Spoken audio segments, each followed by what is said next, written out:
A couple of weeks ago, I had the pleasure of interviewing Rab Douglas ahead of this Monday's charity golf event in memory of the late Gordon Cowan. I'd also like to issue a warning that there will be some background noises in parts of the video. There will be a time, hopefully one day when I'm rich and famous, in which I won't have these problems and I'll actually have proper microphones set up and everything professional. But until that time comes, we'll unfortunately have to just make do with the best I have.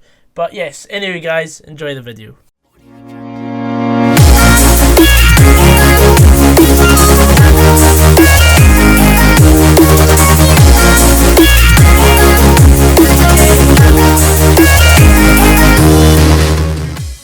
Hey guys, Goggsy here, and today we've been joined by former Celtic, Scotland, Leicester City and Dundee goalkeeper Rab Douglas. How are you today? Right, thanks very much. Good to meet you. Fantastic. Two Motherwell fans in the one sofa, unbelievable. I know, couldn't write it. Brilliant. But today the main focus of today's interview is we are promoting an event which is happening on Monday the 30th of August at Lanark Golf Club. Could you tell us about the golf event you've got running? This is our 16th year. Last year was obviously cancelled due to COVID. We still raised over £20,000 for the Beatson. We're doing Facebook live sessions, chipping into golf buckets, snow angels, anything that was possible. We've been supporting the Beatson. That was Gordon's mum and dad's wishes. Sadly, Mr. Cowan's passed away since Gordon passed away. What happened was 12 years used to golf for a trophy, and after a couple of years, they just had friends golfing for the trophy down at Lanark, who've been great with us. Lanark Golf Club have been amazing supporters to their event. We decided we would try and raise money. So the first year, I think we raised £6,000. I mean, we're now in year 16. This would be 17, obviously COVID. We're over 320,000 for the Beatson in Glasgow. It's a sellout. We've got 7 teams in the waiting list. We did a charity ball at year 10. It's now a sellout. We've got 6 tables waiting. So for a small town like Lanark, it's absolutely amazing. That's where Gordon's from. Again, Gordon was a Motherwell fan, qualified referee, a golfer, played a bit of rugby, worked down in the Borders with Enterprise Trust, and passed away of cancer at 25. And his mum, all his mum wanted was nobody to forget him. And I think we're doing pretty well in Gordon's memory for the Beatson as well, which helps others that need that support at these times. What is your handicap? I don't officially have a handicap. Actually, we're over at Drummoyk and I've been playing Drummoyk recently. We're playing St Michael's, which is local. On a good day, I could be 16, and a bad day, I could be a 22. Hopefully, when we're golfing in the 30th, I'll be a 16. Fantastic. For the benefit of those who want to donate to such a fantastic cause, the link is in the description to the Just Giving page. So now we're going to move on to some questions about your career. You're currently the goalkeeping coach at Arbroath, but you're still registered as a player. I've probably still been registered in about 20 years as well. I was on the bench a few times last year, so our goalie had COVID, he had a couple of injuries, so ended up on the bench. We run with 2, and hopefully none of them get injured, but the Fat Cat was on the bench quite a few times last season, so I must say, working with Dick Campbell is absolutely brilliant. It's a pleasure, really enjoying it, and learning off the most experienced manager, probably Britain at the moment, certainly Scotland, so it's great. I was at Arbroath a couple of years ago when Motherwell played in a friendly. We got beat 1-0 after Stephen Doris was substituted off, and then he was substituted back on 5 minutes later, and they ended up scoring the last minute winner. Not something to remember well as a Motherwell fan, but he's like such a charismatic figure on the sidelines. And what is it like actually working with? I think you see, we're the only part-time club in that division now. Alloa got relegated last year, and we've just got to try and improve the club every year. That's the gaffer's aim, is leave the club. I mean, I think we were second bottom in League 2 when he took over. We've had 2 promotions. We missed out on 1 playoff. We've managed a couple of years in the Championship. It's just, the longer we can stay in the Championship, it's better for our growth, obviously, as a club, and the fans and the buying in the community. It's a good place. It's a good place to be, but when you see Dick Campbell coming alive and at training, more so match days, he takes a back seat and watches at training, but he's no daft. He certainly got his eyes on everything. But it's a great bunch of boys. There's no superstars. They just all get stuck in and work hard, and a good, honest team, and that's the best way to be. Have you learnt anything from them? I've learned a few new phrases. Oh, listen, I think you look, and sometimes even when you speak to him, he'll ask you your opinion and he'll change.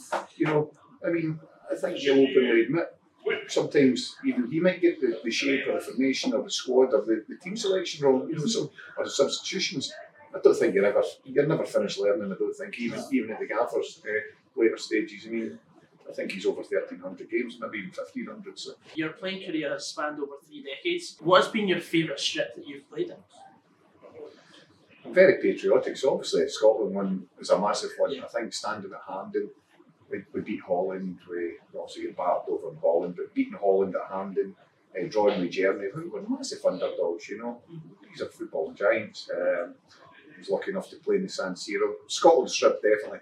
There's been a few shockers in my day, I must say. So I was having a look at some of my old kits, etc. But a couple of rascals at Livingston and Dundee. But again, sometimes you've just got to wear what's put down. But I think probably the Red Scotland strip was one that I really enjoyed wearing. I've actually, funny enough, witnessed yourself play for Dundee a few years ago now. But what is it like coming up against the team that you supported as a boy? I used to go watch Motherwell home and away. I was fortunate enough to watch Motherwell lift the Scottish Cup against Dundee United, so that was a great day. I'm from Lanark, it was my nearest team. I think when you play, I think as soon as you cross the line, I think the build up to your mates and that, you know, as soon as you cross the line, you just go on with it.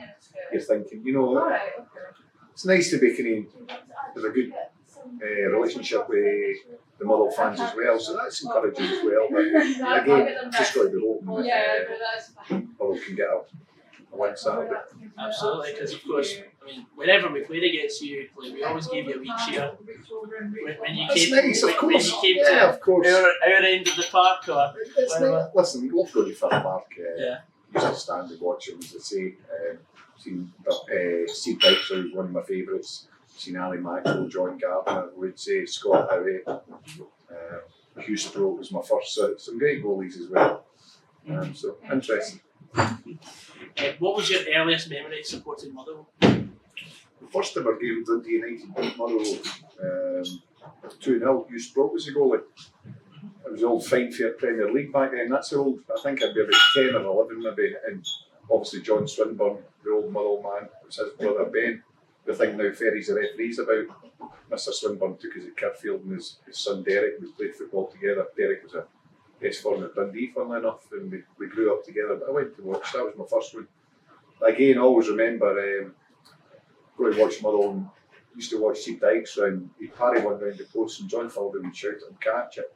And then the corner would come in 16 yards. I've never seen a goalie come and take crosses like Dykes in my life. It was brilliant to watch, you know. So that's my memories. Fraser Wishart was there as well. He was one of, you're talking Andy Walker, Stevie Kirkson, right? Motherwell heroes for me. So. You have played at the highest level in Scottish football. What stadium was your favourite to play at? We played in Dortmund with Scotland. That was one of the ones. Obviously played in Ajax. San Siro with Scotland, I went off injured. But again, I think we were the Tartan Army. Celtic in the European night is sensational. If you've never been to Celtic in the European night, I advise you to go as well. Amazing. Obviously, we've now, I think the last one I was at was Celtic Lazio, the Lenny. And it's great. It's good to go back. It's good to go and see people that you worked with Celtic with many years ago. But Hampden Rocking's just probably too far away. The ground's just too far away for, you know, with the track round and that. It wastes it a bit, but there you go.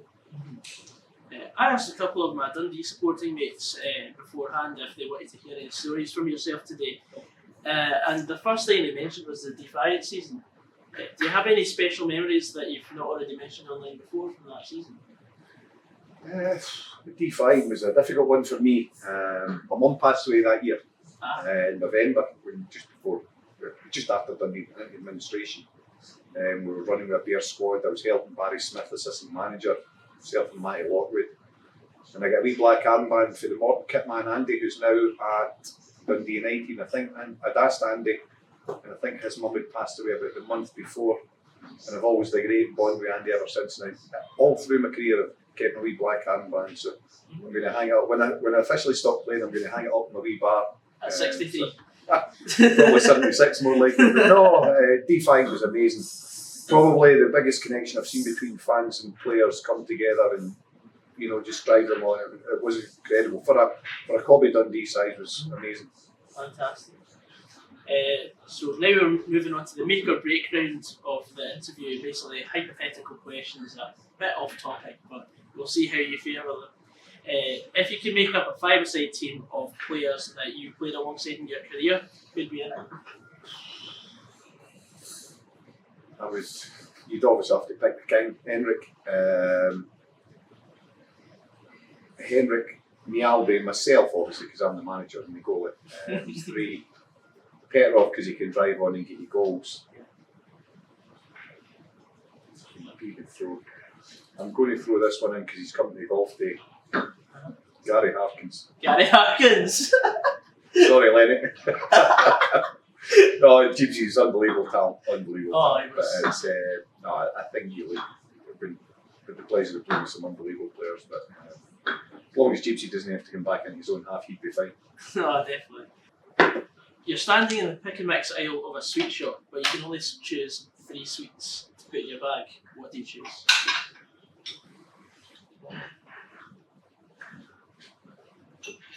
3 mushrooms, 3 pink mushrooms. Alright, yeah.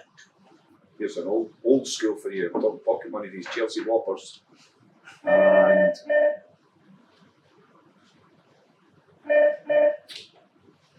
I'll go flumps. I have no idea. Absolutely a big flump, the massive 25p. Yeah, the biggest one you can. No, the small ones. I would take it easy. Take it easy. Remember, you're a footballer. No, really, no. So, I've asked you some questions. Now it's your turn to ask me something. Okay, no problem. Who's your favourite player at Motherwell? Historically, well, I never got to see the great David Cooper. I did. I was lucky enough. That was my era watching him. He came to life at Motherwell. Really, he was a pleasure to watch. So, right, on you go. Sorry. But it's got to be Faddy. Got to say James Faddy. What about Peter? Stephen Pearson's good, yeah, and I did appreciate watching him play. But it was only his sort of second spell at Motherwell that I saw him, because my first proper season was 06-07. Right. So I was a bit late to the party. Favourite Motherwell goalkeeper? Favourite Motherwell goalkeeper is Dan Randolph. My uncle did his medical and he said he was the fittest goalkeeper he'd ever seen. So it did have to be Dan Randolph. Favourite Motherwell game? My favourite Motherwell game, I was unfortunate to miss the Ibrox 3-1 game, but beating Rangers at Hampden was fantastic. So my first trip to Celtic Park, we beat them 2-1 with Louis Wilt scoring twice. But I'd say probably the first ever trip to Fir Park in which we beat Kilmarnock 5-0. Favourite away ground? Ross County away. 4 trains there, 4 trains back. Booze, it's an absolute booze cruise. Carry away. Okay. Super scooper. Least favourite away ground? It's got to be Rangers or Celtic because the view you get as an away fan, it's absolutely awful. Least favourite away team or team? I mean, I've got to put the Old Firm in both. Because I can't, if I were to say one of them, people would criticise me for being a Celtic player who you would boo but you secretly admire. I admired Scott Brown. Right. I thought his leadership was fantastic, and I think Celtic will be missing that this season. But I did love to boo him. I also booed Scott Sinclair quite a lot when he played against us. Okay. There you go. Not bad. Decent. But thank you very much for your time. Thank you. We'll see you in the golf day, hopefully. Yeah, definitely. And for those who are wondering why we are doing this, I've got the privilege to be doing the videography for the day, so it's up to me for the filming. No pressure on the 7th tee at Lanark, the elevated tee. Hopefully it's dry. Yeah. No, you'll enjoy it. Great bunch of boys up there.